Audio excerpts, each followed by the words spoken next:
ট্রাম্পের শুল্ক নীতি নিয়ে আলোচনার জন্য আমাদের সাথে যুক্ত হচ্ছেন সিপিডির সম্মানিত ফেলো ডক্টর মুস্তাফিজুর রহমান। স্বাগত জানাচ্ছি আপনাকে বিশ্বযোগে।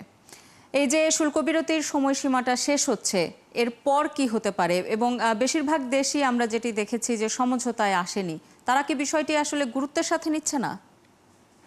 ধন্যবাদ। আমার মনে হয় যে সবাই বিষয়টিকে গুরুত্বের সাথে নিচ্ছে। এক একটি দেশ এক একভাবে অগ্রসর হচ্ছে। আমরা জানি যে বাংলাদেশ সহ বেশ কিছু দেশ অলরেডি তাদের সাথে দ্বিপাক্ষিক আলোচনা করছে। অনেকেই হয়তো শেষ মুহূর্ত পর্যন্ত অপেক্ষা করবে যে অন্যদের সাথে আলোচনাটা কিভাবে অগ্রসর হয় এবং সেভাবে তারা তাদের কৌশল নির্ধারণ করবে।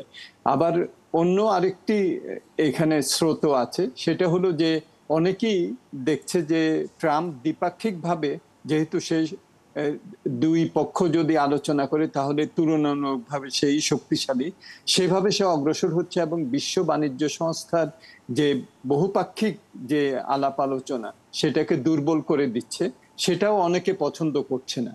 সুতরাং তারা পাল্টাপাল্টি ভাবেও চিন্তা করছে যে আমরা এই ধরনের দ্বিপাক্ষিক আলোচনায় যে দুর্বল হয়ে যাওয়ার চেয়ে আমরা যদি বিকল্প কোনো একটা ব্যবস্থা করতে পারি, সেটাও অনেকে চিন্তা করতে পারে। কিন্তু যেহেতু চীন এবং যুক্তরাজ্য তারা অলরেডি মার্কিন যুক্তরাষ্ট্রের সাথে, ট্রাম্পের সাথে একটা দ্বিপাক্ষিক একটা আলোচনায় এসেছে, ভিয়েতনামও এসেছে।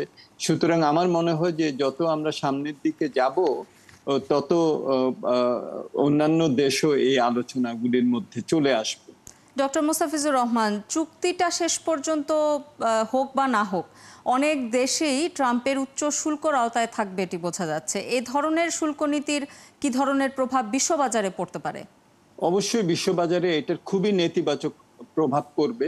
এটা একদিকে যেসব দেশ আলোচনা করবে এবং যারা করবে না তাদের মধ্যে যে শুল্কের যে পার্থক্য, যেমন ভিয়েতনামের উপরে 20% পড়বে, চীনের উপরে 30% পড়বে, অন্য আরেকটি দেশের উপরে যদি তার উপরে যদি 50-60% পড়ে, তাহলে তো অবশ্যই তাদের প্রতিযোগিতা সক্ষমতার উপরে একটা বিরূপ প্রভাব পড়বে। এটা হলো এক।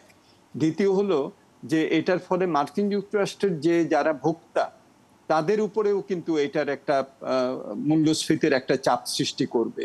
এটা হলো দুই। 3 নাম্বার হলো এই যে একটা অনিশ্চয়তা সৃষ্টি হলো বিশ্ব বাণিজ্য বিনিয়োগ।